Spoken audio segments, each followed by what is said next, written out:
I'm calling in because I'm an engineer in the semiconductor industry, and I thought that I might have some information about how the industry works that might be relevant to understanding why the CHIPS bill will probably not do anything major. Oh, wow. Okay, go ahead. So when you think of semiconductor companies, a lot of people think of Intel, NVIDIA, AMD, Samsung, companies like that. Well, below that are the fabs and foundries that actually process the chips. And those are companies like TSMC.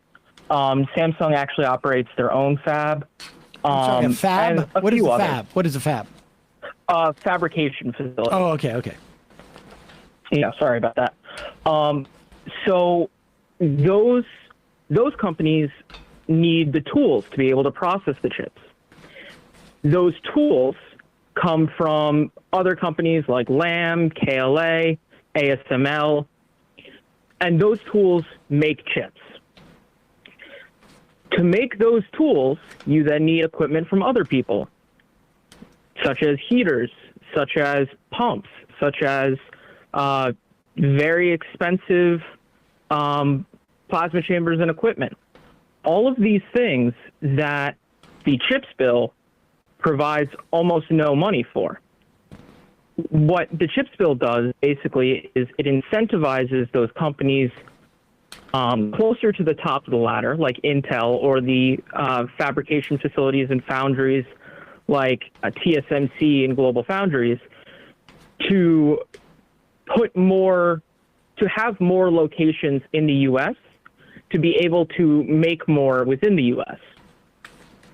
But as an engineer in the semiconductor industry who makes, at a company that works on these tools, a lot of the supply chain holdup is further down the line than that.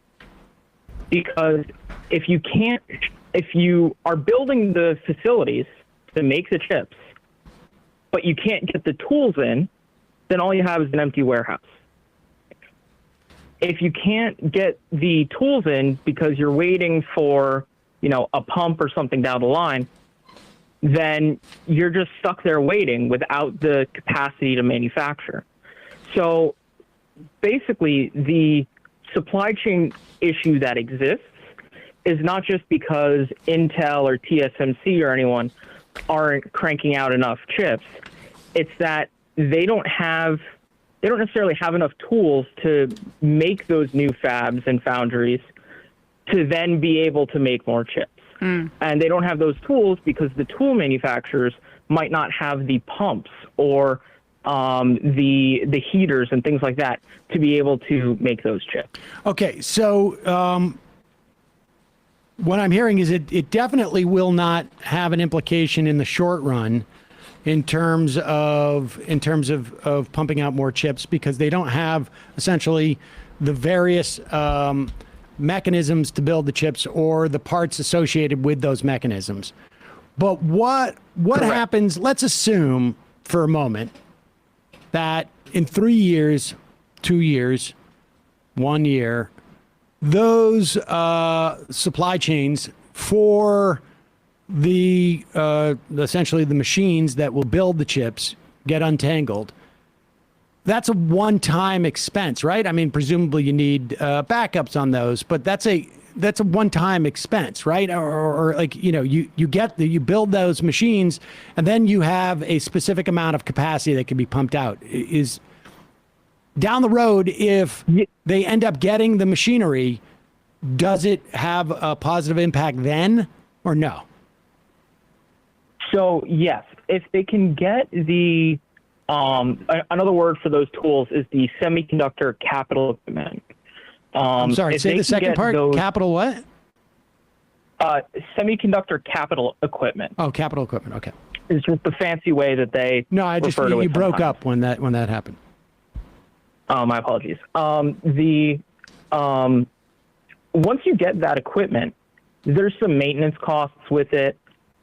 There's different reasons why a tool might have to be shut down temporarily.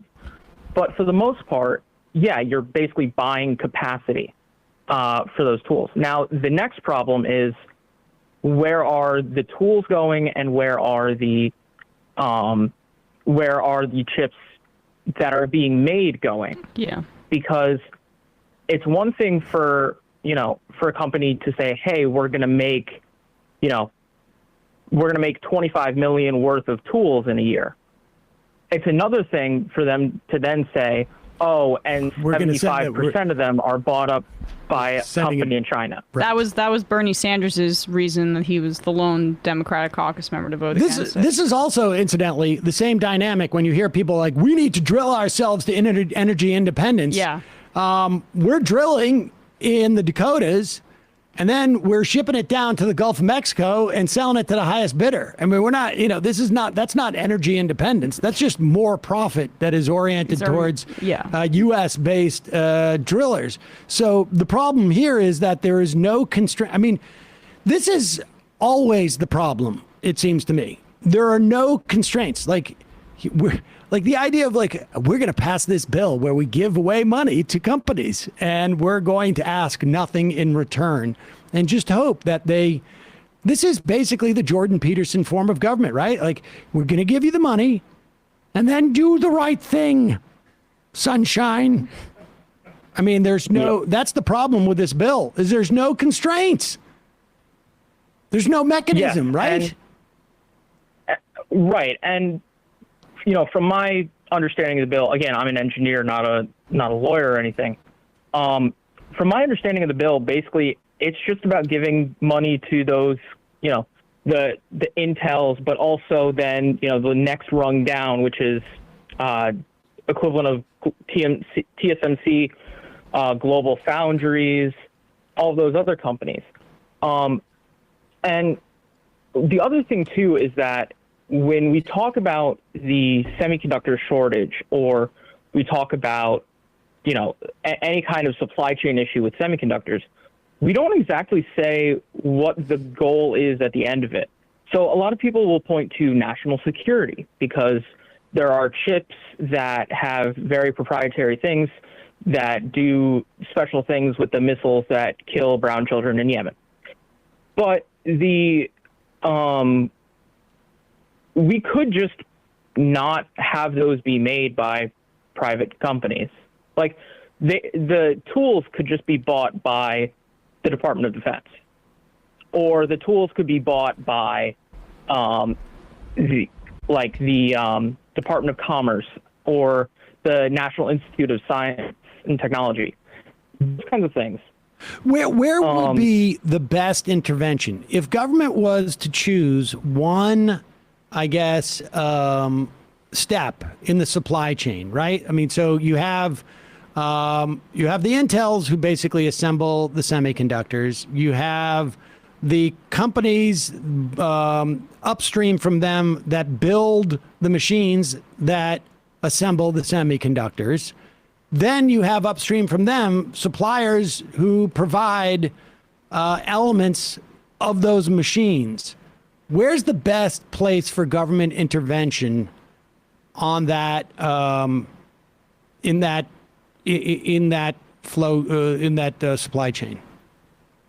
So, as someone who is, obviously in the industry, but also a leftist, my answer would be the best place for government intervention would be in making the tools, and then also making the supplies upstream that are needed on a kind of case-by-case basis. For example, have the government making the tools, and then have the government say, hey, we've noticed that we've been having trouble getting pumps in.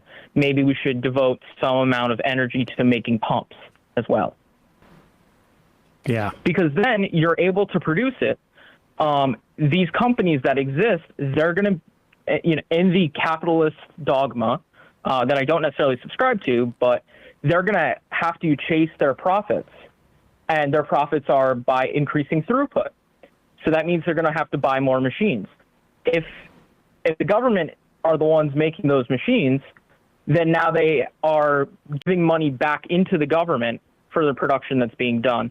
And we're kind of reaping the rewards in that way. That's interesting. I think that's a good theory. And also, you've dealt with the security issue at that point, right? Because if you're controlling the mechanism of building the semiconductors, that is where the security breaches would first occur, right? Where you don't have a machine that is, you know, I don't know, putting in some type of malevolent, I don't know what you would call it, circuit board or whatever it is. The main concern when it comes to like semiconductors, when it comes to national security, is finding ways to interfere with the actual circuits themselves. Because if you're producing the chips, you know what the circuits look like. You can interfere with those, or you can copy them.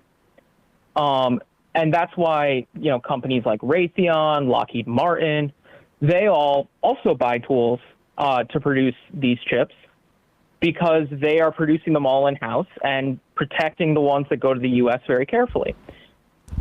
It would upset the defense contractors if the government were to start producing its own chips, because then that means it's something that the defense contractors can't charge the government for. I am fully on board with upsetting defense contractors. So I'm down with that too. All right. Well, listen, really appreciate your walking us through this. It was quite clear to me there was no get in terms of the government gives the money, and then in terms of the get is not there in any shape or form, but you've made it really clear as to like what the shape or form should have been. Really appreciate the call, Rob. Yes. Yeah, of course. And I will just say that it's one of those things that when you look at it through a very simple lens of capitalism is saying that the supply is too low, so we'll add more on the supply side, this is what you get. You have to look at the modes of production, the supply chain, if you actually want any kind of understanding of what's going on. So I appreciate you guys taking my call. You guys have a great rest of your day. Thanks, you too. Rob. That is I've known many engineers in my life, and generally they're not the easiest people to talk to. Because there's a lot of like, they assume you know what they know. Yeah. And you get lost. This is my experience anyways. I'm not maligning engineers broadly speaking, but you know, every conversation I've had with an engineer, it takes about like, it feels like it takes like about 6 or 7 words until I'm like, wait a second, I don't understand what you're saying anymore. Like I know all the individual words, but I don't understand how you're putting them together.